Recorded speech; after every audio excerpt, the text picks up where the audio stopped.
DISA property custodians track accountable equipment in the DPass database using barcodes. The Netgear AirCard 815S hotspots are tracked by an IMEI barcode number.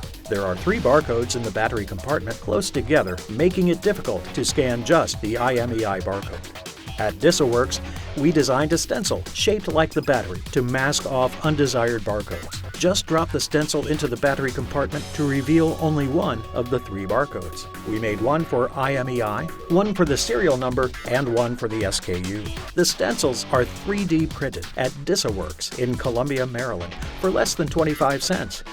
Dropping the stencil into a hotspot battery compartment and pulling the barcode gun trigger results in an accurate scan first time, every time. This time-saving innovation is brought to you by DISAWERX, bringing new ideas to life.